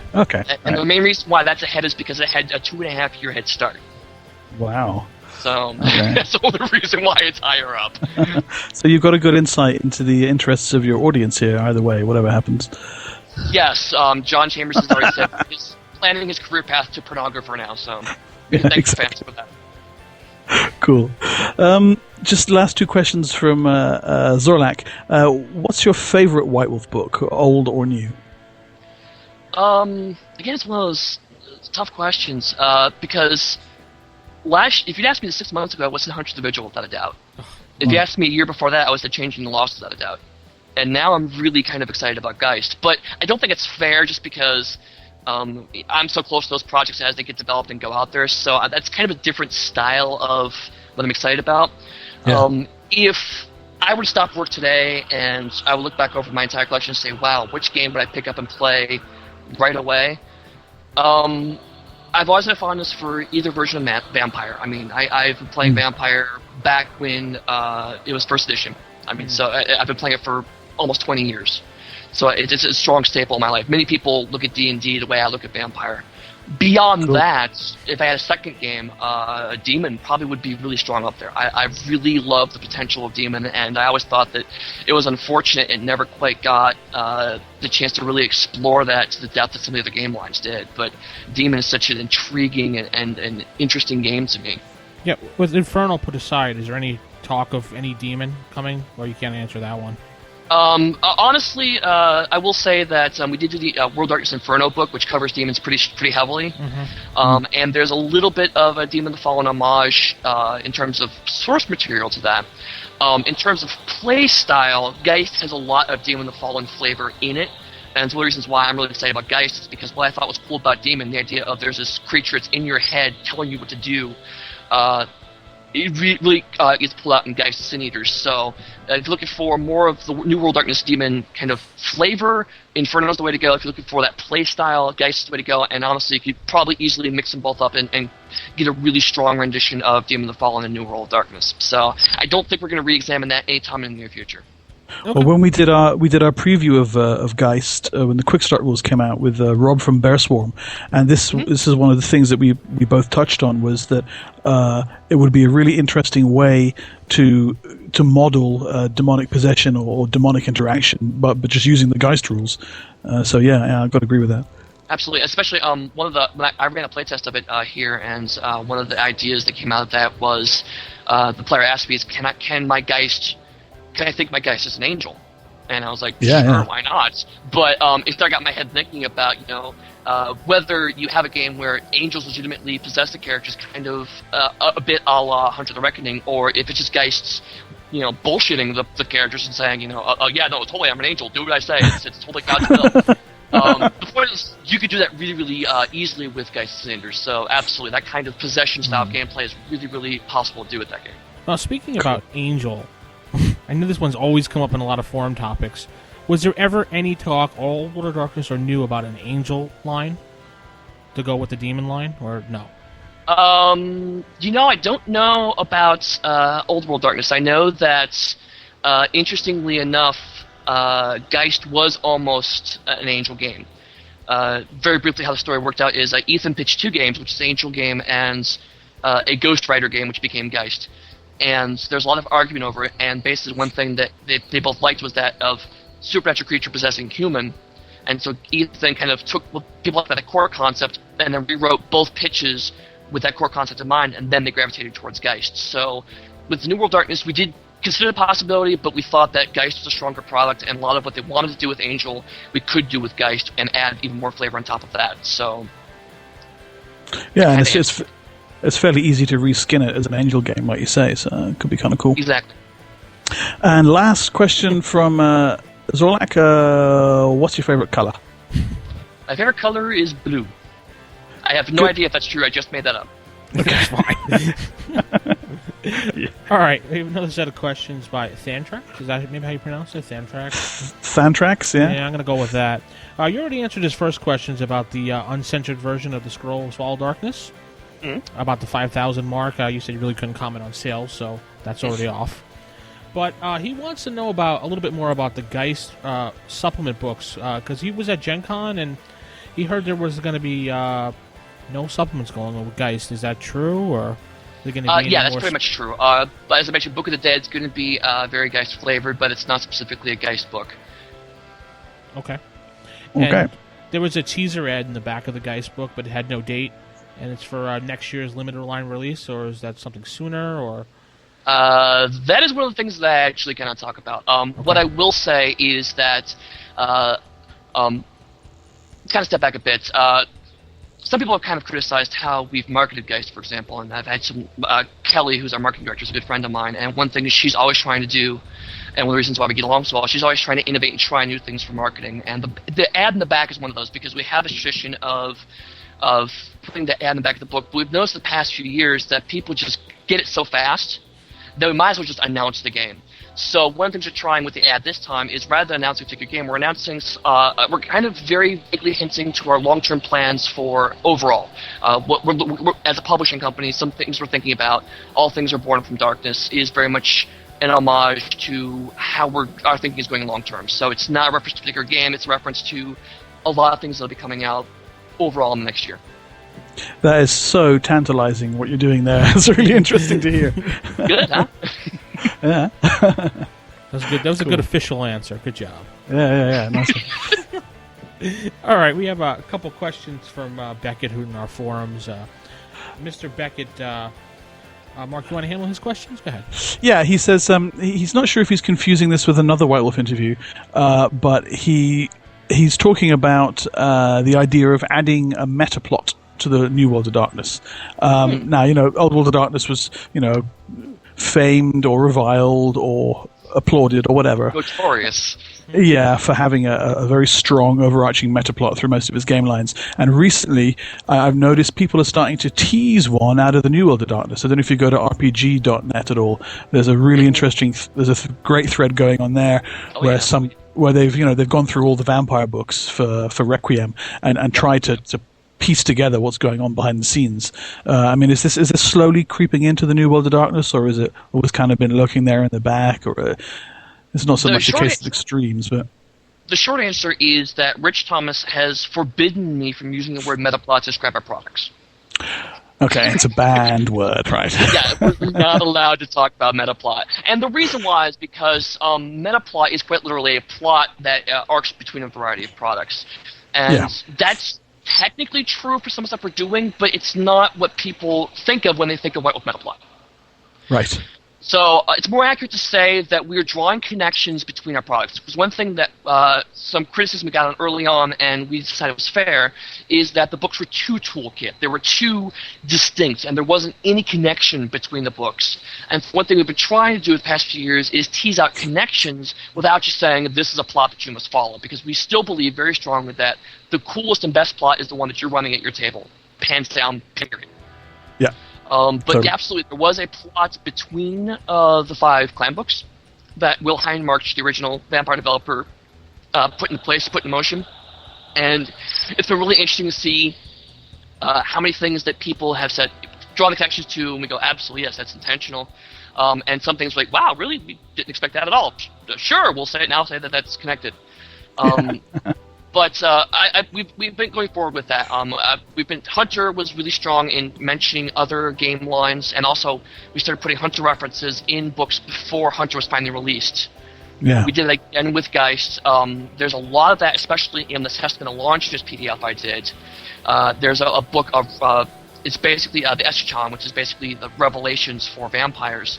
And so there's a lot of references to Requiem for Rome, to Geist, to a variety of some Hunter references, and it was meant less as in these things are all true, but more because it is vampire philosophy along the lines of you pick and choose which revelations you want to use, and then you bring those parts of the game into your chronicle how you see fit, or just say it's all bollocks and doesn't really mean anything. Yeah. Well, I know certainly with the Old World of Darkness games, and myself, I know a few other storytellers as well, took it as a toolkit and pulled the Old World of Darkness apart and put it back together. In a toolkit approach that is very similar to what's going on these days. But what I think is a great strength of the New World of Darkness is they're explicit about it. The designers are explicit in the game books, kind of going, here, take it, break it, use it, abuse it, do whatever you want. Absolutely, and Requiem especially, one thing that's been, we actually don't do as much of the other game lines, but Requiem, one thing that's really strong, I think, about it is the fact is it specifically reinvents itself in some respects. The Chronicler's Guide was probably the most overt example of saying, here's how you could twist and turn and crunch your game into exactly the shape you want for your Chronicle. Yeah. Some of the other games have been less overt about that. I think Mage the Awakening is a really strong kind of vision for the world that we don't really muck about with too much. But you're absolutely right. Very much is an intention of, here's a bunch of cool stuff and pick and choose what you want. I know Chuck Wendig's been very open about saying that he doesn't expect people to use every compact conspiracy in Hunter the Vigil, because frankly there's a ton of them. There's almost like 24, I think. And there's a huge amount of those organizations. He doesn't expect them all to show up in New Game World. Really just pick up the ones that make the most sense for your Chronicle and roll with those. Yeah. Cool. Okay, Beckett's second question. He wants to know if there are any more books like Immortal in the works. He says he tends to actually like those more than any of the core books. So I guess he's referring to the more standalone games like Geist or Innocence or whatever. In the works, I can't. I off the top of my head, I don't think there are, but we did a whole bunch of those recently because we did. There's like been I a lot, Inferno. Yeah, that's true. The Night Horrors line really is, in some respects, kind of taking a particular game line and showing it in a way that other game lines can use. It's not really just the big book of NPCs, but also it's how do you change it in a vampire game, how would you change it in a mage game. And I know the upcoming Wicked Dead specifically reinvents vampires in a way that's not necessarily Requiem specific. Oh, okay, cool. The idea of the one-book race books, I don't think we have any more currently plans, but it's definitely something that seemed to get them attention, and I know a lot of the guys who developed them had fun working on them, so it's possible we can look at that again. Cool. Well, you've touched on this a couple of times already, but Beckett mentions it himself. He says he's got the impression that certain people, a number of people, aren't so pleased with Vampire the Requiem over time compared to the other core books like Mage the Awakening. Specifically because Vampire the Requiem was the first. Sure. And it has mechanics in it that maybe have since been refined or that other lines have improved on. Like in Mage, you get separate experience points for your magic and your power stat. And he's saying he's not sure if all the books need a revamp, but he thinks that Vampire the Requiem could really use one. Now, I know you've touched on this, the idea of reinvention and the idea of the game progressing over time, but I don't know if there's anything there that you'd want to comment on. I mean, another edition of Requiem is probably not going to happen, but along the road. I did an interview on my own podcast, which is the White Wolf Blogcast, which you can find on iTunes. And I talked to Justin. Originally the question was about why we go from 13 clans to 5 clans, but it ended up just being a conversation between me and him just kind of bullshitting about Requiem. And one of the things I asked him is, if you could do it all again, would you do it differently? And he said, absolutely. I would do it very differently because it was the first game, there was very much a lot of, we need to keep enough of the original Vampire game so people make the jump, make the transition. Yeah. And so the other games following Vampire have had the luxury of being able to deviate more and more and focusing really on the core gameplay as opposed to names like Gangrel and Ventrue and Bruja. And Vampire never really had that opportunity. So I know that, at least from, and I've talked to Joe Carricker, the current Vampire developer, as well as Russell Bailey, who does a lot of Vampire work. And I know they both have always been trying to push further and further. The clan books were also very much a strong attempt to kind of push and see how far Requiem can really go. And I did a little bit of that myself with New Wave Requiem, which was the 80 source book. So I think internally we believe that it was still the best decision to make at the time. If it makes sense for us to do Requiem second edition, I mean, I think there's a strong interest internally, but again, it's very much something that long-term we can't really discuss on any kind of meaningful level. Right. Yeah. Okay. And then Beckett's last question, he just mentions a D&D book, the D&D 3rd edition book, Unearthed Arcana, which was a collection of alternate rules for different styles of play. A really fantastic book, actually, one of the best D&D 3rd edition books that came out. Has White Wolf ever considered doing a book like this, offering up, say, rules and tweaks for playing World of Darkness as a superhero game, or in the future, or a city that vampires, werewolves, and mages all live under the same political rule and interact more commonly? Sections on how to properly merge crossover chronicles and what to expect and that whole kind of thing. Absolutely, we've considered that. I will say a couple things on that. One is, if you looked at the new Armory book, Armory Reloaded, there's actually a really good section there about combat tweaks. How to change your chronicle for various kinds of combat. We do have a product in the works. I can't say more than this, but we do have a product in the works that takes that idea and fleshes it to the World of Darkness as a whole. Okay. Oh, okay, cool. Well, we have 3 more questions for you, and then we could let you go for today. I have a question for you about submissions. Your name is tagged up there for all the submissions to White Wolf about, fiction writers, game writers, or whatever. What advice do you have for the wannabe writers out there when they're handing in their game or fiction ideas? And what's the worst submission you've seen handed in? I mean, you don't have to give specific information, but just general information about that part. Well, the first, if people read my Twitter or my Facebook, they will have seen recently me asking the question is why people don't read the submission guidelines, because I had 3 submissions in a row in one day that did not follow the submission guidelines, and it just drove me insane. So definitely the first, for any company that you submit to, and I think all my peers agree on this, is that if the company has submission guidelines, please, for the love of all that is holy or unholy, follow them. Yeah. Because not only is it a convenience factor for us, because, I get, on average, 3 or 4 submissions a week. And that's a huge amount of things I have to wade through. But also, there are some legal concerns. We do have a form people have to sign, and it protects the submitter and ourselves if that form is signed legally. And so if people submit without that form, which is the most common complaint I have, I have to delete it unread. I have to destroy it. I cannot legally have any record of it available to me. Okay. So, and the reason why is because if, say, I'm in the process of working on, we'll say Exalted 3rd Edition, and someone submits to me a rule for Exalted 3rd Edition that exactly mirrors what I were doing. If I have that on my system, they could legally try to sue us for saying that we stole his idea, even if we had previously established it. Now, he'll probably lose that case, but he has a potential case there. And while I don't think any of our fans would really do that, the point is we have to make sure that our developers we can kick around ideas internally and not have to worry about some random fan has sent us this email and it happens to correspond with what they said, and now we have a legal problem. So it makes things easier for us if we could just say, you give the idea to White Wolf to use as they see fit. And on the other hand, that also protects the writer, because then we can really seriously look at their product as pitched, rather than having to worry about all the legal ramifications of, well, it's kind of like this product, the other product. We could say, hey, I'm going to put you under a non-disclosure agreement, and then seriously talk about your proposal and how it affects our game line, rather than having to worry about all the legal concerns of how much do we tell them, do we even bring them involved, do we say anything, do we acknowledge we got this because it happens to be close to what we think. So that's definitely important. But all the legal crap aside, really it's just a matter of basic stuff that a lot of people forget. Make sure it's well written. Make sure it's not just spell checked, but read through and properly edited. Make sure it's your best possible work. Take an extra day or two to work on it. Read it out loud and see how it sounds. It sounds crazy, but one thing I've been learning from working on my fiction podcast is reading it really helps to find problems with it.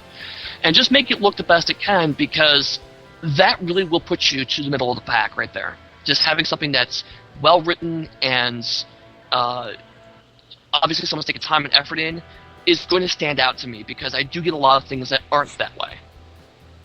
So really just take extra effort. It really helps. it's really interesting that the questions come up because we got an email just a couple of days ago from a listener who he says he's emailed White Wolf actually looking for advice on how to submit things. I don't know if it's gone to you. It may well have done so, but he also asked it on a more general level.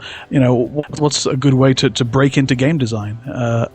In general, and I'd guess in the old days you'd write for the magazines, but they're not there anymore for the most part. Yeah, really nowadays it's the independent scene is the best way. That's how actually I got in. Is I worked on a game called Cartoon Action Hour. It was that's right, you did, yeah. Cynthia Miller, and we worked on that, and then from there I was able to kind of get some traction going, and I talked to a couple of the game companies. They gave me small assignments like the Red Dwarf RPG and the WWE role-playing game, and then that just built up and built up and built up, and eventually White Wolf approached me and said, hey, we'd like to have you do some work for us, and then I was lucky enough to get hired, which was just a fantastic opportunity.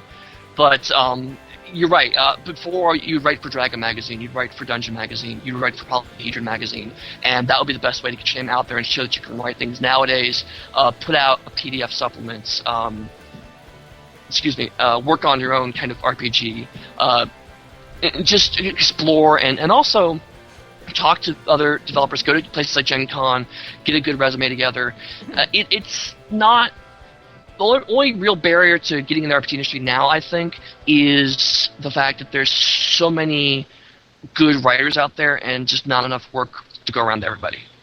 Yeah. So the biggest problem is you're competing against a lot of talented writers. So anything you could do to show that you are a talented writer for a particular company or for a particular style of gameplay will help put you ahead of the pack. Saying, I write good RPGs is great, but saying, I write good RPGs for Shadowrun, that's going to get Callous Game Lab's attention. Saying, I write good games for Mage, that's going to get my attention. So being able to say, I know this product, I know it well, I can write for your product, will really help to put you ahead of the pack. Cool.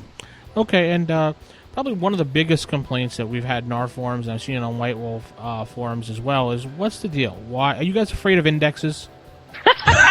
See, I knew this was going to come up. You know that's going to come up. I mean, come on. Yes. We were looking at the back of each book to find something, and there's never an index. So what's going on? There's actually a couple of very good reasons for that. One, and to be honest, I was just surprised to hear this as anybody else. People who make indexers, it's actually a specific profession, and they are expensive. They can rightfully charge a lot of money to professionally index things. Separately, as someone who has written an index for RPG books, they suck to write. It is a lot of work to do it well and to do it consistently. So, generally speaking, we tend to reserve that for core books. Because, from a development perspective, it makes the most sense to devote resources either of developers or writers doing it themselves, which is just a lot of onerous, tedious work, or hiring an indexer to actually do it themselves. Although I don't think we've actually hired an indexer directly, but I know other companies have. It's a very specialized task, and it's very hard to do, and it's very boring, and it's very tedious, and it is probably the root canal of game design writing. Is one thing I absolutely hate to do myself. And unfortunately, I have helped my compatriots to cheat a bit because now they know that people can just buy the PDF and do searches on keywords, so we don't have to do index. Or they can just search on PDFs now, which is not quite fair. So, I mean, I know that I believe John still does them for all the manual books, all the power books. Even though they're not core books, they're still big fat splats. And there's I believe Innocence had one. I know that Mind's Eye Theater Awakening had one, and my God, I'll never do that again. So I mean, we have been doing them more. I think it's much like Page XX. People see it and go, "Yeah, White Wolf sucks at that," and really, if you look at the scope of how we've evolved as a company, I think we do indices more, and we do them better than we have previously. We do have a lot less Page XXs than we did previously. We do notice things, and we do improve them, but unfortunately, it's so much part of our corporate culture now. That's a buzzword. It's so much a part of what it means to be a White Wolf product, of the Page XX references, of the lack of indices, using D10s. That stuff is so ingrained with our products now that when people just kind of expect them. So it's a bit. We could be better about it, absolutely. It's definitely something that we could always improve on. I completely agree. But it is something that's just not fun to do. It's very expensive, and I think we're doing it better than we have been. Well, it's definitely better than it used to be. My favorite White Wolf index is the one for Mage, the Ascension Revised. When I was looking for a particular rule about paradox, spirits, and blah, blah, blah, I eventually found it in the index under R for rules. Nice. I thought it was great. Yes. Although, actually, I admit, one thing to help you pass the time for writing indexes is putting jokes in there, and there's one notorious one in the Laws of the Wild, which was Lassie Fetch, which leads to the rollover gift. Oh, cool. The one I worked in was Page XX, actually is in Mage the Awakening, Magic the Awakening, which leads to the memory spell. Excellent. Just stick it all under W for words. Yeah. I still like that, Mark. Stuff. R Pages for 1 down. rules. The R for rules is the best one, though. Yeah, that's funny. Okay, let's wrap this up with one final question. Actually, I had asked this to Matt.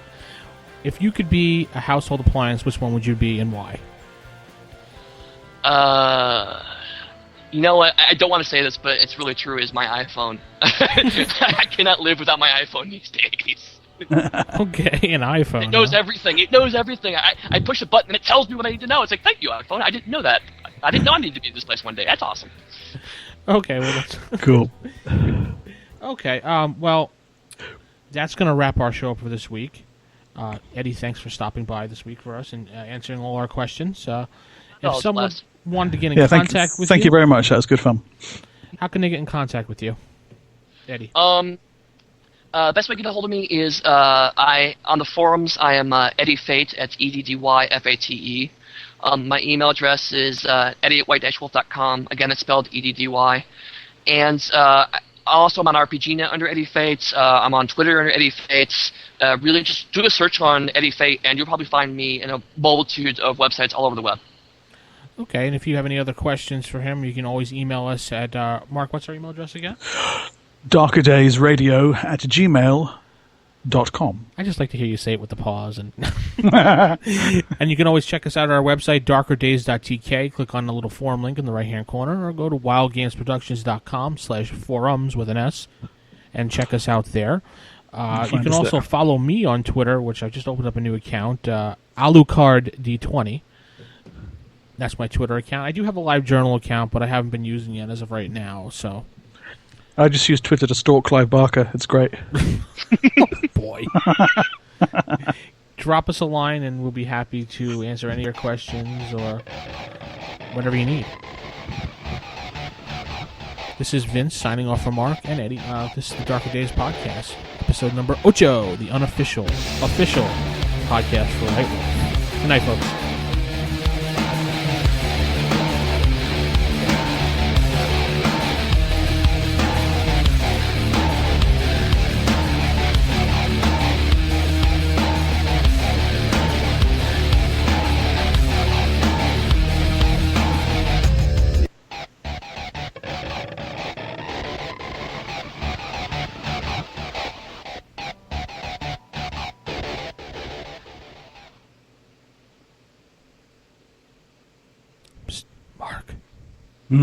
Are they gone? I know I've gone. I left the minute you started playing the music.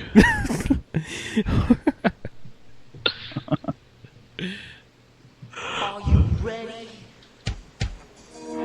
Guess what this is, folks? Our first ever after show. You think you could tell us to win? The music is awesome. Yes. The X fucking rules. That's right, baby. Well, it's a nice little interview there, Eddie. Thanks for that, man. That was cool. yeah. Oh, not a problem. That was really a lot of fun. Well, we decided to do an after show because I know a lot of people had asked us to talk a little bit more about us as opposed to just White Wolf and the game. I mean, Mark, you just went on vacation with your wife, and how was your vacation? Oh, it was fantastic. It was me, the wife, the 3 kids. We went over to Holland, where we used to live. On the first day, we chilled out. Second day, my daughter went off for 2 weeks with my sister and my parents. A week after that, my eldest son went off to France to see some other relatives. So it was just me and the wife and the 2-year-old chilling out for 2.5 weeks. That was fantastic. It was really good. Yeah, it's nice. I mean, kids are great, and I love them and all. But a week and a half in the middle of the summer, with a bit of peace and quiet, you can't really complain about that. That's true. I've in the past couple of weeks while you were away, just been sitting around doing nothing. Well, no, I shouldn't say nothing. I've been harassing everybody at White Wolf like Eddie to come on our show. I get back and there's like 3 interviews lined up, one after the other. Like, what the hell? Yeah, we have Chuck Wendig coming on the show and Stu Wilson coming on the show. Sweet. Cool. Both great writers for Hunter the Vigil line. I'm really looking forward to speaking to both of them because I really love that Hunter line. Mm-hmm. But that's for another show another time. And Chuck's just a lot of fun. I mean, I did an interview with him as well, but also I got a chance to actually hang out with him in person at Gen Con last year, and we get along way too well. It was disturbing. Cool. Well, when we mentioned it on the forums, people got very excited about Chuck. Oh, Chuck's coming on the show. Okay, cool. Well, yeah, I mean, Hunter is such a popular line. I mean, I love Hunter. I know I couldn't stop playing it when I played Hunter the Reckoning, so when Hunter the Vigil came out, it was obvious buy that crack line book. Interesting note, I don't know if you know this, actually, Hunter the Reckoning is where Chuck got to start with us. Really? Yeah, that's one of the reasons why we talked to him for doing Hunter the Vigil, was because, like, hey, you did the Crazy Hunter thing last time, do you want to do the Crazy Hunter thing this time? And he's like, hell yeah, I do! Awesome. Yeah, and unfortunately, one of my friends had passed away while you were gone, Mark. I had to go to a funeral, so that was a sad note that happened. Did you? Oh, I'm sorry to hear that. Yeah. He was a good guy, I mean, and he left behind a wife and 2 small kids, so, I mean, I had to go that's up awful. there. No. I've known him for a good 10 years, and he was actually the person that had married my wife and myself, so... He had wow. Yeah, he had a big part in my life. Oh, condolences, Vince. That's awful. Yeah, so... Anyway, on to a little more positive news. Well, actually, I don't have any positive news. I'm going to be sitting for the next 2 days editing our Sitting show. in the dark, going blind. Yeah. Well, I do, for your happiness, Eddie, I did have Slashers and Witchfinders ordered in, is in my living room right now. Sweet. I really wanted those 2 books, and I got a chance to jump on Amazon and grab them. One thing I love about Witchfinders, if you've flipped through it yet, but there's some advanced armory stuff in there for Task Force Valkyrie, and there's one in there, it's like a 1-dot advanced armory thing, but it's my great argument to everyone who's like, mage is so overpowered, you can't possibly kill mages. It's a hockey puck. And there's a slice of psychic brain in there. And what they do is the electrodes go through the piece of psychic brain, and it sets up these little psychic emanations. And so you put it like in the middle of a crowd, and the guy looks down at the hockey puck, you shoot that guy.